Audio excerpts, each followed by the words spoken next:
안녕하세요. 타스 건축사무소의 김윤환 건축사입니다. 오늘 제가 말씀드릴 주제는 아파트나 주택 등의 냉난방비를 절약하는 방법 5가지에 대한 것입니다. 저는 본 채널에서 주로 상가주택, 단독주택 등의 설계와 건축 등에 관한 전문적이고 기술적인 내용과 건축과 관련된 일반적인 이야기, 특히 재테크, 부동산적인 말씀을 드리고 있는데, 이 두 주제가 상가주택이나 단독주택 등 건축을 하고자 하시는 분들에게 참고가 될 내용이고, 앞으로도 설계와 공사에 관련된 내용도 계속 보완해 나가겠으며, 이러한 내용을 알고 싶으신 분은 본 채널에 초기에 제작된 영상들이 많으니 참고해 보시기 바랍니다. 그럼 오늘의 이야기를 시작해 보겠는데, 우리나라는 계절적으로 11월부터 3월까지의 동절기와 장마가 끝나면서 시작해서 9월까지 이어지는 무더위가 있고, 이번 겨울과 같이 예년에 비하여 유난히 더 춥다거나 한여름에 무더위가 극심해지는 현상이 반복되고 있습니다. 이러한 현상은 환경적인 것이 주요 원인이라고 하는데, 이는 현대인들의 생활 방식과 각종 기구 사용 등으로 더 심화될 것은 명약관화합니다. 이런 상황에서 어떻게 하면 냉난방비를 줄이고 에너지를 효율적으로 관리할 수 있는지에 대해서 기존 아파트 외에도 특히 상가주택이나 단독주택을 새로이 건축하기 위하여 설계를 할 때 알아야 할 방법에 대해서 다음과 같은 5가지 내용으로 말씀을 드리고자 합니다.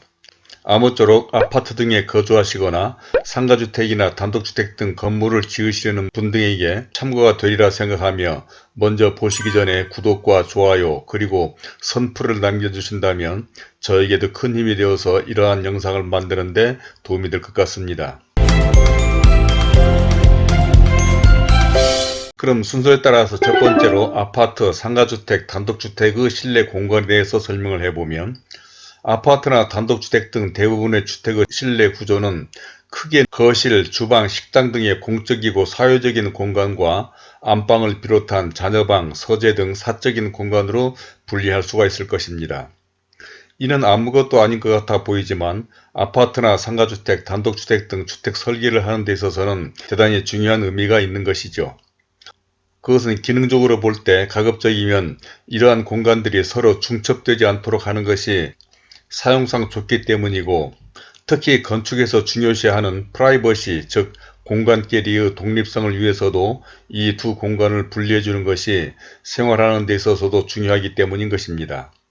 또 이러한 공간을 분리해 주는 것은 냉난방 문제, 즉 오늘 이야기하고자 하는 냉난방비를 절약하고 효율적으로 냉난방을 하기 위해서도 가급적이면 이러한 공간을 분리해 주는 것이 대단히 중요하기 때문인 것이죠. 다음으로는 두 번째로 실내 공간의 사용 시간대와 기능에 대해서 살펴보면, 이 두 기능은 위와 같은 점 외에도 사용 시간대로도 완전히 다른 특성이 있습니다. 그러니까 거실이나 주방, 식당 등 공적인 공간은 주로 낮 시간대에 사용하는 것이 일반적이고, 또 안방이나 자녀방 등은 특별한 경우 외에는 퇴근 후에나 학교 이후에 저녁이나 야간에 사용하는 공간이라는 점에서 사용 시간대에서 확연히 구분이 되는 것이죠. 즉 이러한 시간대의 차이는 바로 냉난방을 분리해서 각 공간은 사용 시간대에만 냉난방을 하면 되기 때문에 이러한 비용을 절약하고 효율적으로 사용할 수 있다는 점에서 대단히 유리하다는 것입니다. 바로 이러한 점에서 아파트나 상가주택, 단독주택 등 주택을 전문으로 설계하는 건축가들은 가급적이면 이러한 공적이거나 사회적인 공간과 사적인 공간의 배치를 분리해서 설계하려고 노력하고 있고, 이러한 공간에 따른 공간, 즉 거실 앞에 발코니나 주방 식당에 따른 다용도실, 팬트리 등을 연계하여 배치하려고 하는데, 이러한 것을 조닝이라고 하는데, 굳이 우리말로 한다면 영역화 또는 구역화라고 할 수 있는 용도별로 공간을 나누어 배치하는 방법이라고 할 수가 있습니다. 다음 세 번째로는 실내 공간의 조닝 방법에 대한 것을 말씀드려 보겠는데, 그러니까 이러한 조닝은 기능적으로나 사용 시간대별로 다른 공간들을 영역화함으로써 사용상 또는 특히 냉난방비를 절약하고 효율적으로 사용할 수 있는 좋은 설계 방법인 것으로, 이러한 조닝은 평면적으로 또는 층별로 구분할 수가 있습니다. 예를 들면 이 평면은 어느 상가주택의 4층 주인이 거주하는 공간인데, 이 부분은 계단실이고 엘리베이터로 현관을 통해서 실내 진입하게 되면, 오른쪽으로는 거실과 주방, 식당, 다용도실이 배치되어 있고 또 왼쪽으로는 안방과 드레스룸, 부부욕실, 파우더룸이 있으며 이쪽에는 자녀방이 배치되어 있습니다. 그러니까 이 중간 부분에는 중정과 화장실, 현관, 팬트리 등이 배치되어 있어서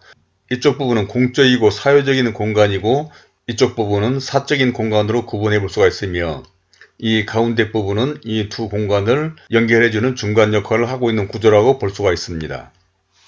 또한 이것은 어느 아파트의 평면 구조인데 사실 아파트는 타이트한 공간에 모든 실을 다 배치하려고 하다 보니 조닝이 쉽지 않은 편이지만 이 아파트는 이 오른쪽에 거실과 주방 식당을 배치하고 있고 왼쪽으로는 안방과 자녀방, 침실을 배치하고 있습니다. 이런 식으로 두 공간을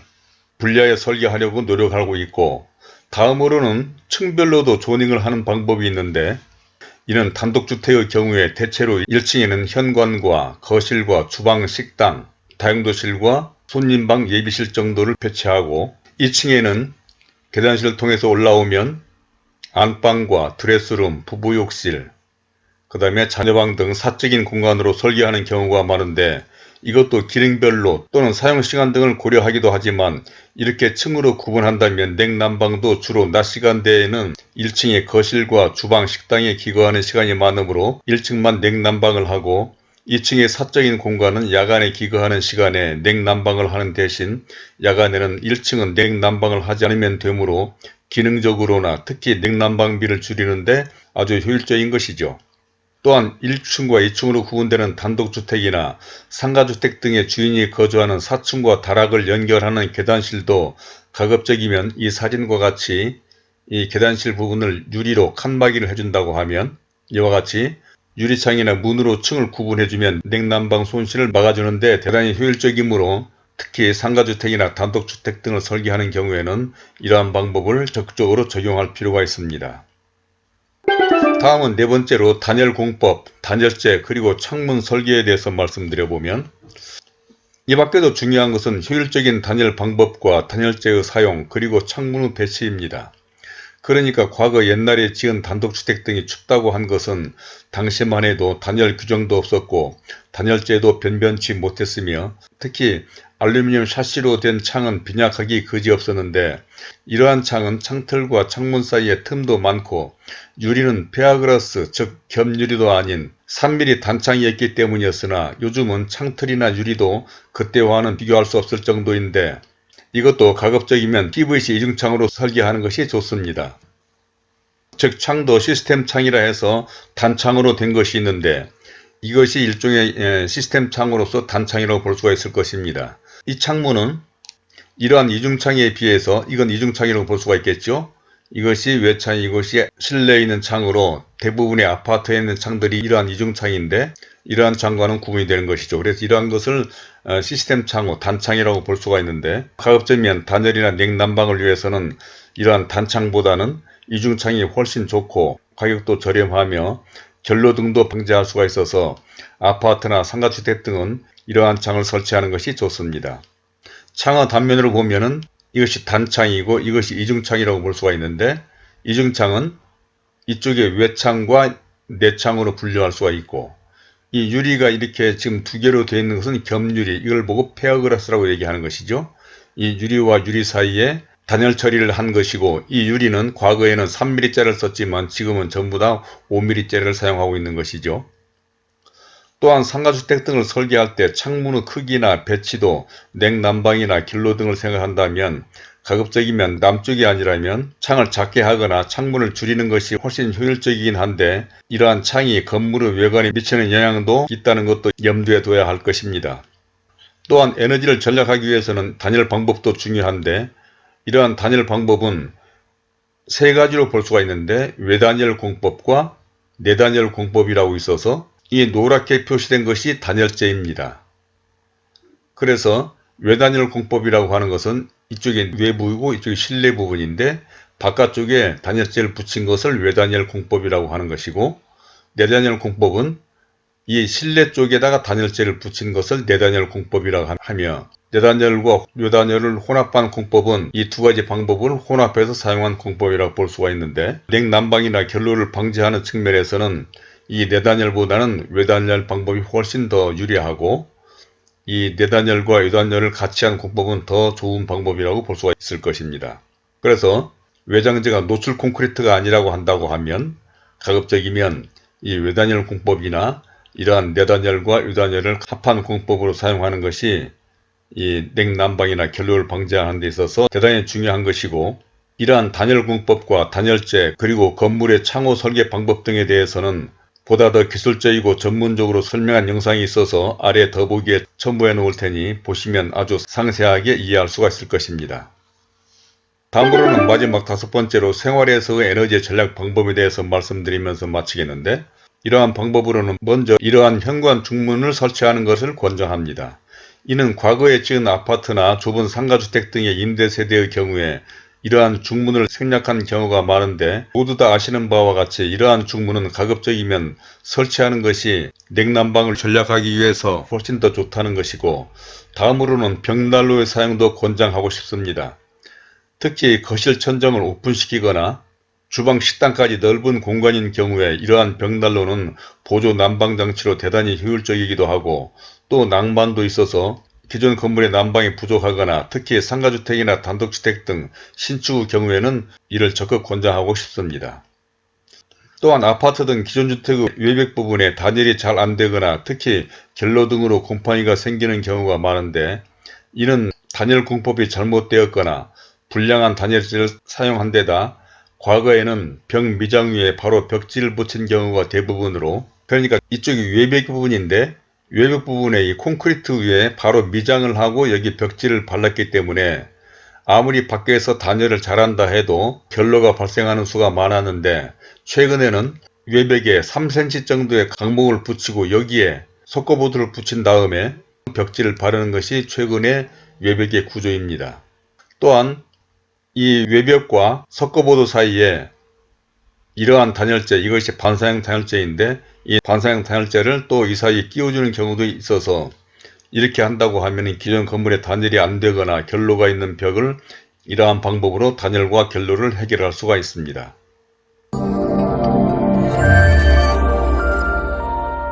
자, 이제까지 아파트, 상가주택, 단독주택 등의 냉난방비를 전략하는 방법과 이러한 건물을 신축하기 위한 방법 등에 대해서, 첫 번째로는 아파트, 상가주택, 단독주택의 실내 공간으로 공적인 공간과 사적인 공간에 대해서 말씀을 드렸고,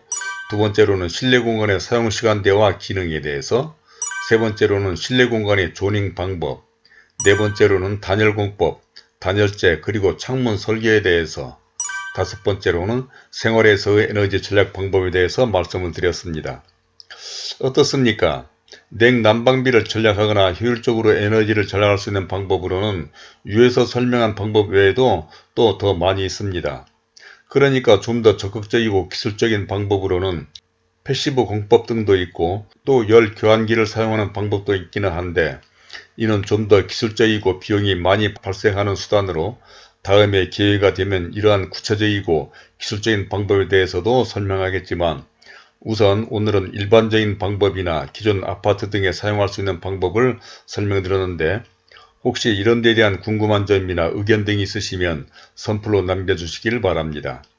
그러면 그런 점 등에 대해서도 자세한 설명을 드리도록 하겠고, 또 구독과 좋아요를 눌러주신다면 본 채널에 관련된 다른 많은 참고 영상들을 보실 수도 있으며, 화면 왼쪽에 제가 추천하는 이 영상들도 참고해 보시기를 바라면서 오늘은 이만 줄이도록 하겠습니다. 감사합니다.